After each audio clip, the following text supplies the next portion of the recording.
Good evening.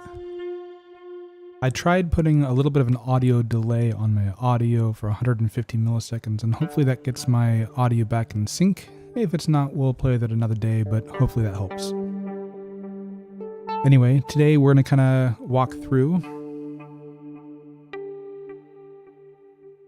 I have the Matrixbrute over here. I have the Linnstrument with the Micro Monster 2. And today we're doing a little bit in the rack.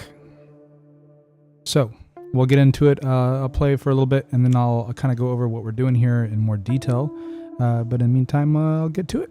Thank you guys. Hope you guys had fun over Garen's stream, and we'll keep it going.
All right, guys, I think that'll do it for our stream through here. Yeah, so I think it was pretty successful. I had a few things that were kind of pre-staged to use. If we come over here to bitwig, actually, first of all, before we get into that, let me say hi to you guys. I know we had Garen, Jack, Mr. R from Iceland, Uncle Chrome, Quasor, Thinker Scientist, hey, good to have you in the Discord as well. David. Let's see if I miss anyone else. I think that's about it. Oh, Culture of Ghosts. Anyway, I think a lot of you guys are new to the channel here. Every Monday, I kind of stream after Garen and just do kind of a sound journal thing of something I'm playing with, and this is what came out today. To kind of go over, again, what we're working with here, I have the Linnstrument, and it's my main controller, and I have the MIDI Fighter Twister over to the side that allows me to change tracks and track remotes. And over to my right, I have the Micro Monster 2. And of course, in front of me, I have my monstrous rack here. And in the rack, I have pretty much just two voices going on. One is the kind of plucky guy that you hear, and the other is one of the wind synth breath synthesizer voices I was playing with. And over to my left, I have the Matrixbrute over here. So to come back over here inside of bitwig, the first track here is Easy Drummer, and that just has a couple little grooves I set up and kind of altered to play into things. And Uncle Chrome, thanks for enjoying the jam. Yeah, those monthly jams that we do with Garen and the rest of the guys from the Gollum Offrey Collective is super fun. It's a very enjoyable thing for each last Sunday of the month, and always super fun. Yeah, so hands of applause to Garen, Anna, Quasar, Dr. Cynthio, all other the guys who routinely play with us. It's been a blast and a lot of fun.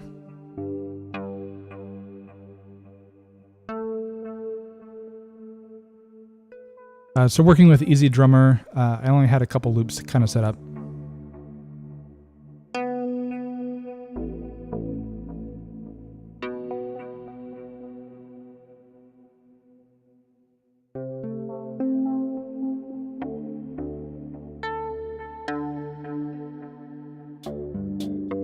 And so in this first loop, it's just kind of hi-hatty guys to kind of get the rhythm going here. And at the same time, I'm working with the plucks and I'm bringing up the probability. And maybe the octaves as well, to kind of fill it in a little bit more. And you can see on the Linnstrument I have like clip control and all this kind of stuff. So bringing in the first layer of drums here. And if I go to the second layer,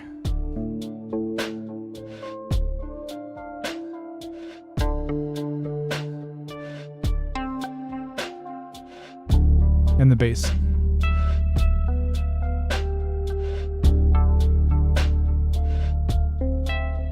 And the bass was pre-recorded, but from the Matrixbrute. But together it makes a nice little groove here, I think.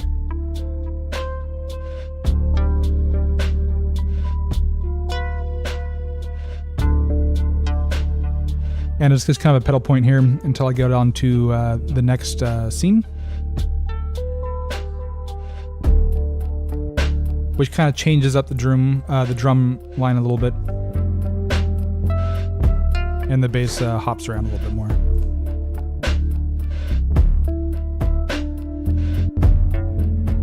And then to kind of mix it up a little bit more on this next scene, I think it goes to the fourth and just kind of pedal points on the fourth for a while, but you know, kind of fun.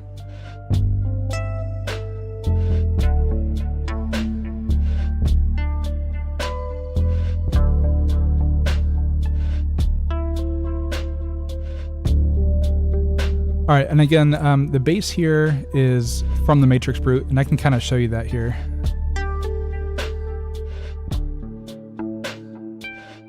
All right, so I'm going to change the patch over to the bass.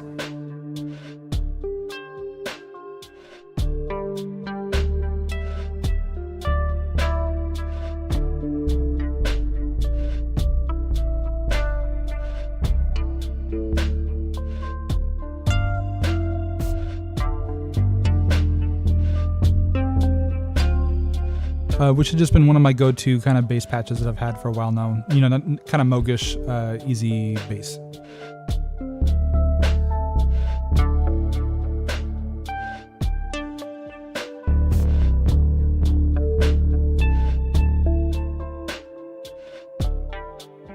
And you guys can't see it, but I have my dog right out of frame. Here, boss.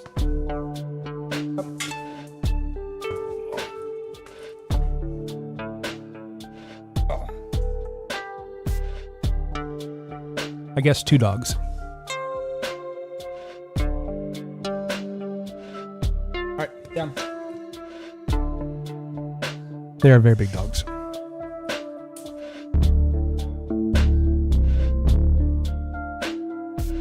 Anyway, that's the bass. Coming back over here, play it a little bit.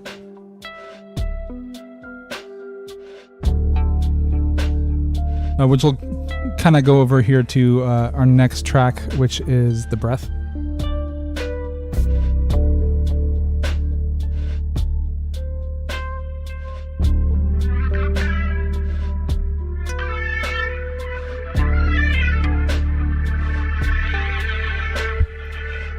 Yep, and so this breath,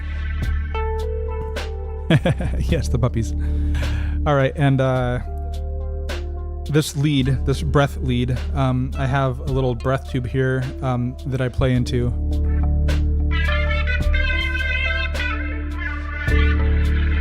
And I played that with the Linnstrument. And how that's working, and again, for kind of those repeat guys who have seen this before, I'm sorry for repeating this so much, but I get a lot of questions about it. So my breath goes into a module.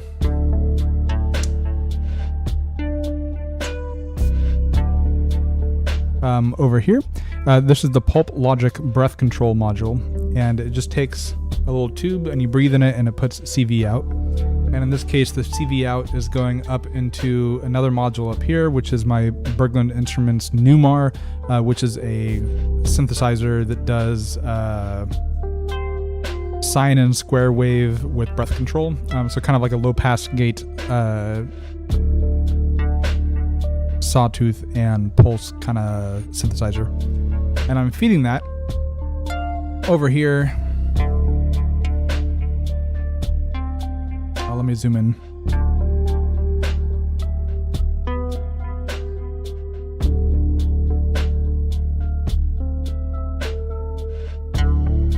I'm feeding that into the Ickery guy here, the Ickery dual filter, and I'm high passing the heck out of it, kind of, actually.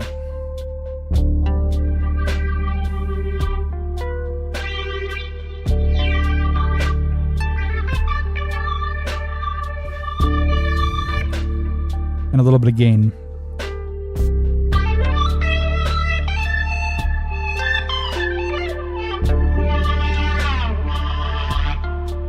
All right, so that's the first thing of the wind synth, is that the synth from, or rather the breath signal and the Linnstrument pitch go into the NuMAR.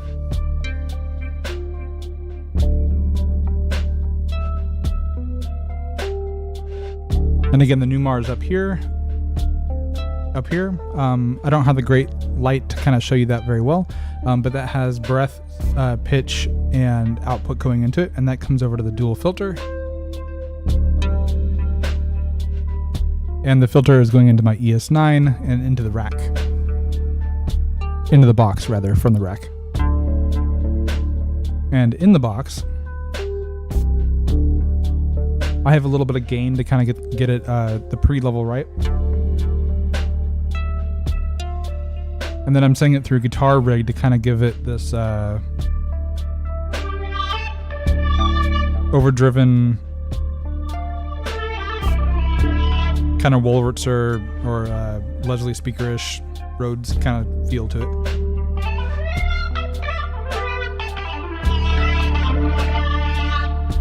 It also has this kind of long delay that kind of feeds back into it.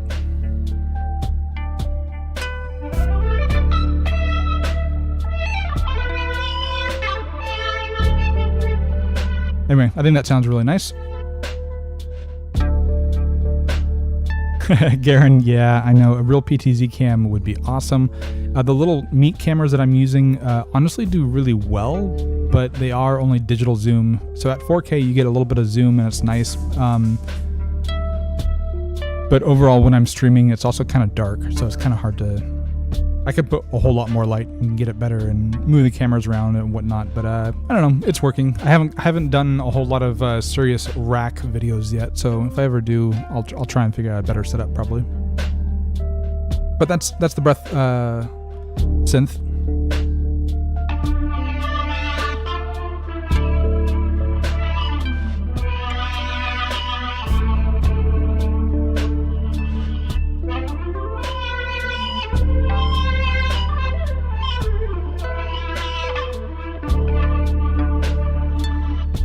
And again, over here to my left is the MIDI Fighter Twister, and the left knob here, I can change tracks in Bitwig, and then I have track volume and some other effects here, and if I have remotes on the track, it'll come down here, and that's super useful for on-the-fly changes.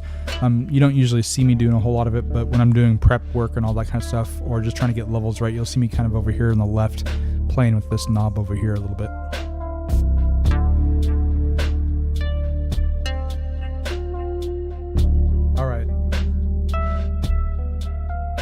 All right, and getting back over here to Bitwig, the next one we're going to look at is probably the Micro Monster 2. And the Micro Monster 2 is over here. All right, and he's connected to the Linnstrument via USB MIDI in this case, and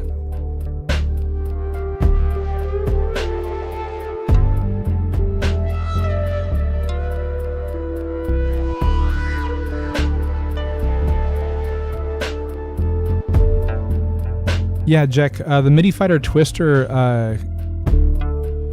can be set up to be just like a whole crap ton of CC messages that you can like map to, but in this case I have specific scripts in bitwig that map it so I can do specific things. There's 6 buttons, 3 on the left, 3 on the right, and I can go into different modes. So this is like mixer mode, so I can like, each track gets the different mix.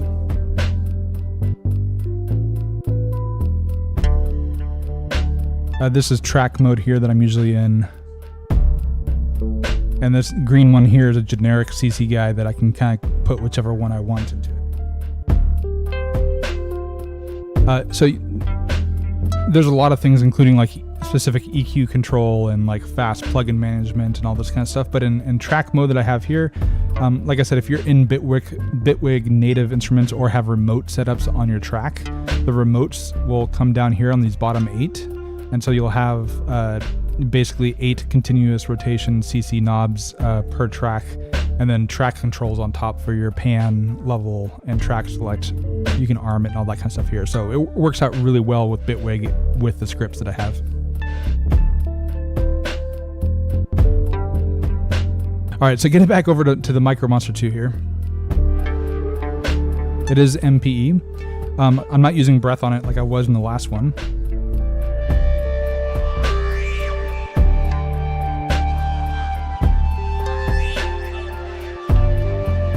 Right, so this is a polyphonic 6-note synthesizer if you want, but in this case it's playing monophonically, and it's got a lot of crunchy resonant drive on it, and the MPE slide on it I think is really nice.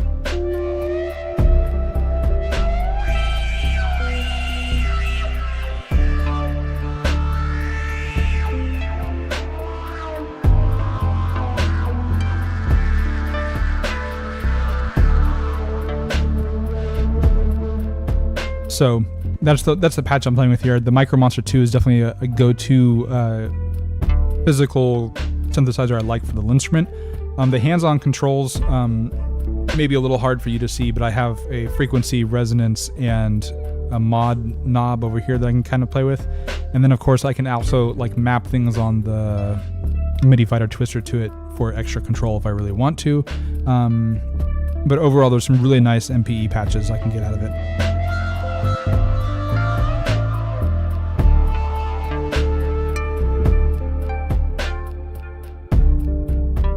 All right, and then next here, after Micro Monster, I had another Matrixbrute. So the first one is the Matrixbrute for the bass, and this one here was supposed to be lead, but ended up being this kind of patty guy.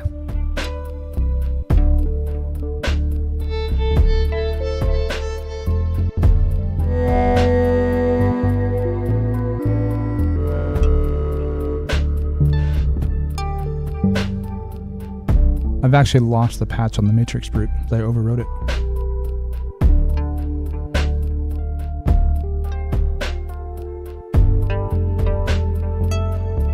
It might have been one of these. I just changed it up, so let me get back over the Linnstrument for you. Correction, the Matrixbrute. So on the Matrixbrute, you save patches all along this grid here. I kind of work off of saved patches down here for like my specific set. So I'll copy ones that I really like down to here and kind of change between them. But in this case, this is like a paraphonic slow pad.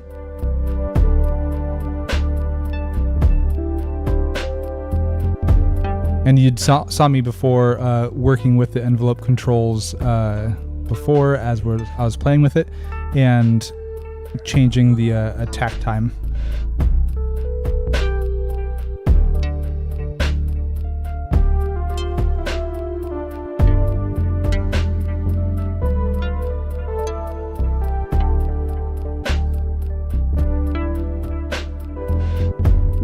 Anyway, yeah, so I kind of played with that patch, coming in from like a patty guy to more of a better attack on there. But yeah, Matrixbrute was kind of playing along a little bit with those.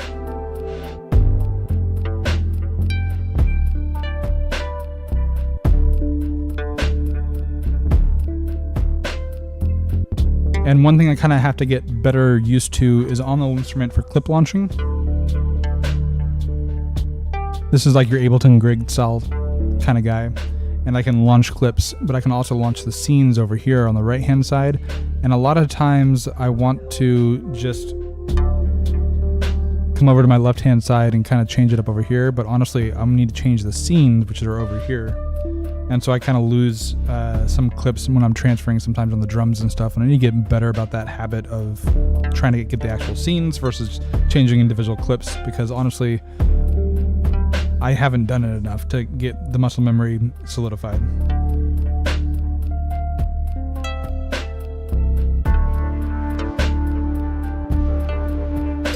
All right, and last thing I had is new from Arturia, which is the lo-fi.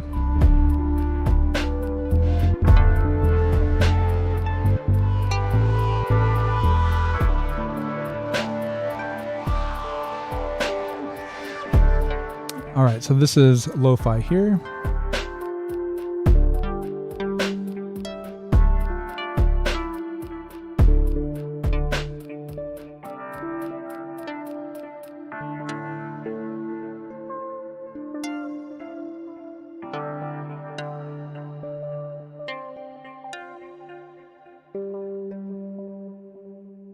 All right, sorry, I had the Plux a little up on the probability there. A little nicer now. All right, so lo-fi.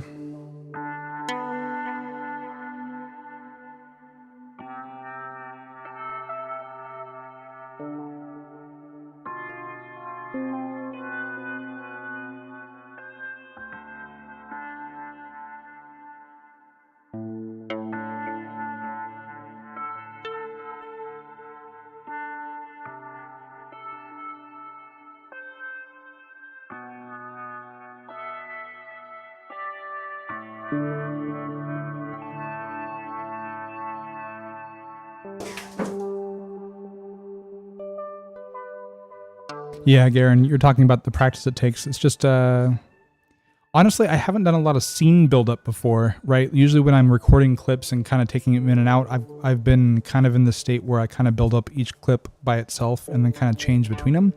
And in this case, I kind of like prepared a couple scenes that I wanted to do that kind of built up the bass line and the drums so I could change those by themselves. And when I tried to do that today, I was doing the clip memory versus the scene memory. So no biggie. I'll get better at it. Yeah, you know, it is what it is. So again, this is the lo-fi. This is kind of a high-passed.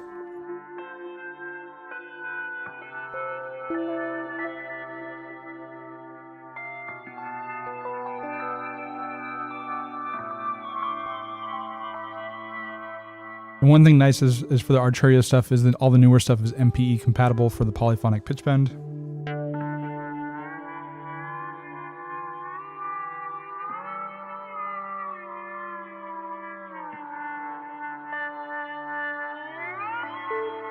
Right, so it's always fun.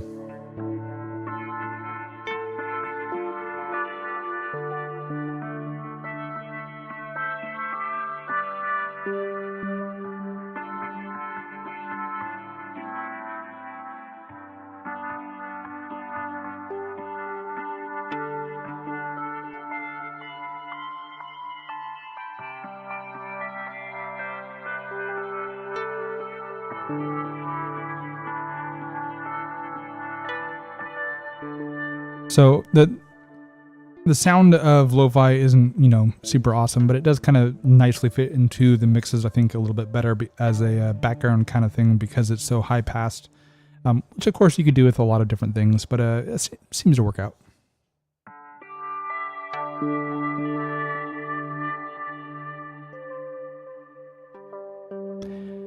And interesting enough, as you change patches in lo-fi, it's kind of funny, the little 3.5-inch floppy drives here kind of cycle in and out.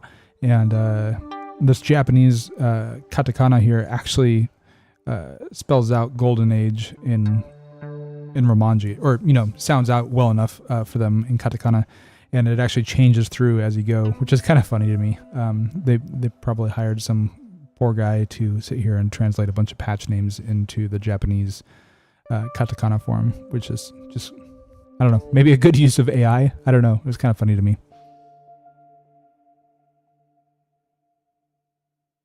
All right, so yeah, I think that's about it. Do you guys have any questions or anything? It was a little bit of a different live stream than I usually do with kind of heavy bass and drums, but it was fun. So let me know if there's anything else you guys want to go through. Otherwise, I'll probably call it here.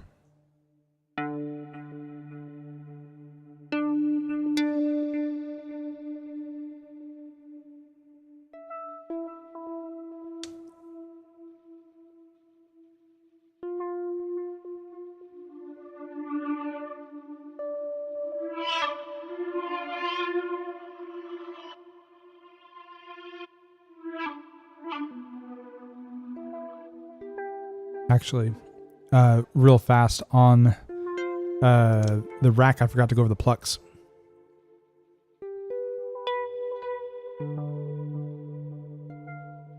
So in this case, the Metropolis is doing the sequencing, and it's coming up into rings. Rings is coming over into the ES9, and the ES9 is going into the box. The box has a little bit of saturation and effects on there, but yeah, this is all pretty much just rings.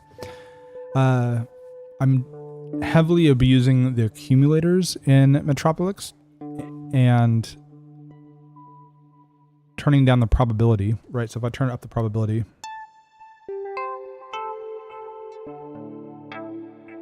right, so there's only 8 stages, but because I have all these accumulators on each of these stages that you can see here, these accumulators kind of go up and down and kind of randomly go in key and kind of keep it related, but continuously cycling. So it works out really well.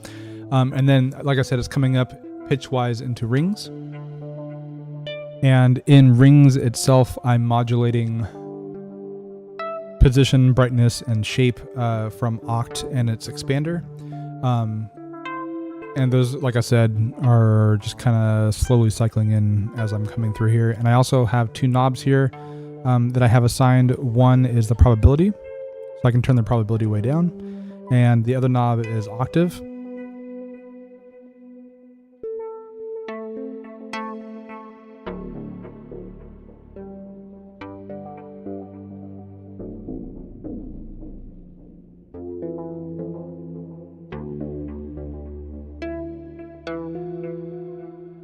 I think it kind of really sits in there kind of nicely.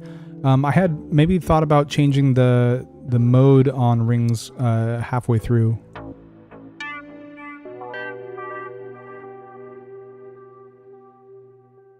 Just kind of changing up the physical modeling stuff on rings can kind of be fun.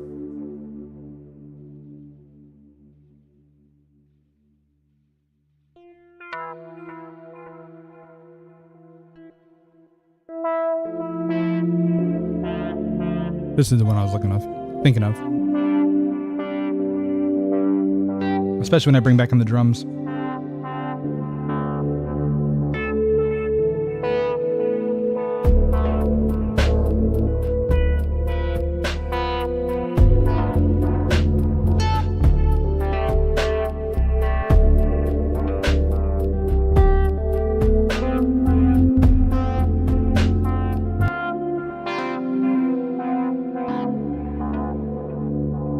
So yeah, I think that's about it. Yeah. Let me know if there's anything else you guys want to go over. One thing that's been a little bit irritating recently, actually, is my sync between my DAW and the rack has been a little bit on the fritz.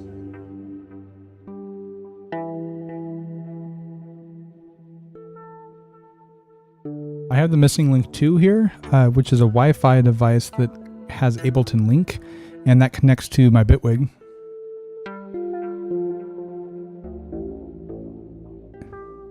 And you can kind of see up here, Ableton Link has 0 people in, or 0 other devices in the Ableton Link on the local network.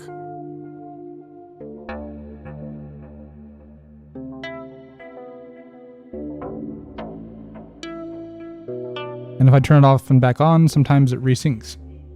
So I don't know if that's my missing link being stupid or if it's my Wi-Fi network being stupid. But luckily, once it's like in sync for the first time, it kind of will stay that way for a while. But it's kind of intermittently dropping out. So that's kind of been a little irritating. And I might try and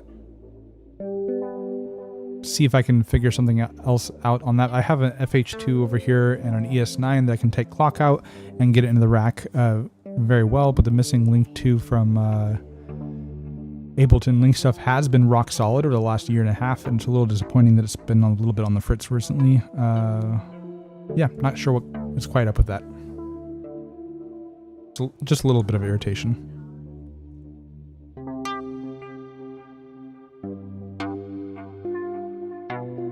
All right, so I'll call it here. Again, that was 45 minutes. Hopefully I'll see you guys next Monday, and we'll go from there. I'm probably missing a bunch of comments. Sorry, I know you guys were talking a lot while I was playing, and I think you had a couple questions here. Let me look back. Tinker Scientist went to bed. It was 3 a.m. Yeah, that's a little late. Jack said he loved his Micro Monster 2. Yeah, it is a fantastic little box, especially for the MPE stuff in particular. It's just really great. Uncle Chrome said he liked the bass. You guys saw the puppies, yada yada. All right, I think I'm pretty much caught up. I think Garen commented, let's see.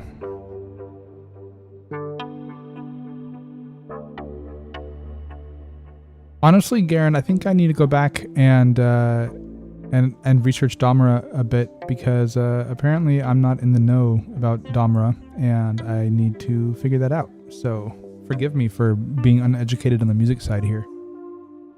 I can sometimes be surprisingly ignorant upon other artists and their names and music, and then a lot of times I'll hear them and find out that I've known who they are, but haven't actually committed their name or band name to memory, so forgive me.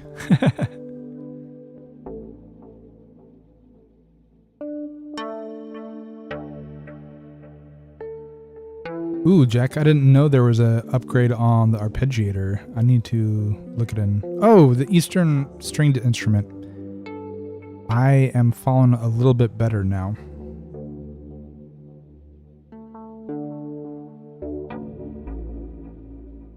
I think I know what you're talking about. I need to look at it a little bit better. But yeah, not an artist. This is an instrument, and yeah, I will look into it a little bit more, because yeah, honestly, offhand, I'm not quite sure what that sounds like.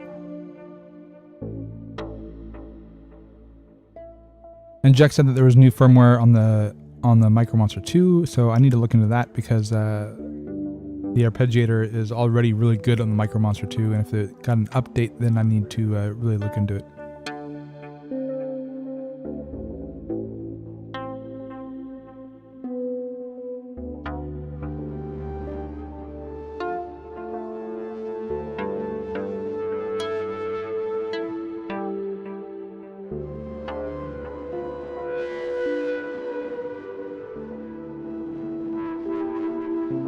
One thing interesting that I'm waiting on with Apt Breath is that there's a guy making custom silicone molds for the Linnstrument. So instead of this kind of being flat with these little ridges in between each of the rows and columns, it's set up in rows, and there's a bump, kind of like ridges going horizontally for each of the rows, and there's a little light slit on each of the bumps, and that helps you kind of like index rows really easily for a better Y control, because the Y control on the Linnstrument kind of sucks.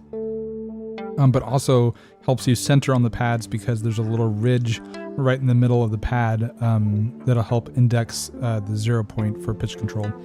And on top of that, it's black, right? So this would be like a black silicone with these little tiny little windowed LED slits, and it looks super great. He's done a round of 128 Linnstruments, which are like the smaller Linnstrument.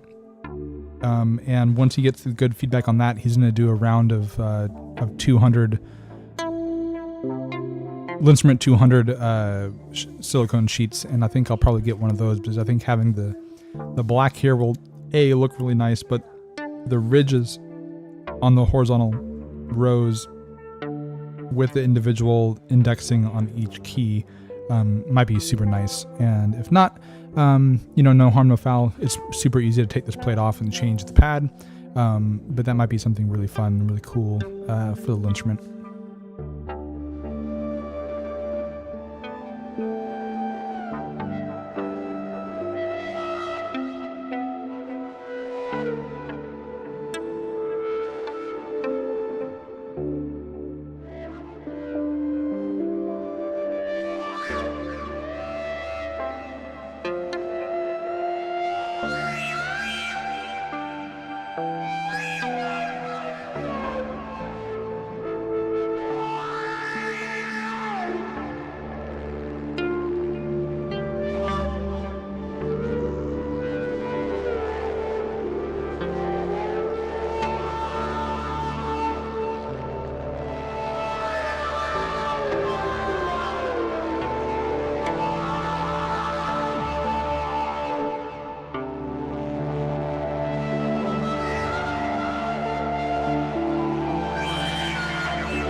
So yeah, I love the Micro Monster 2 in this.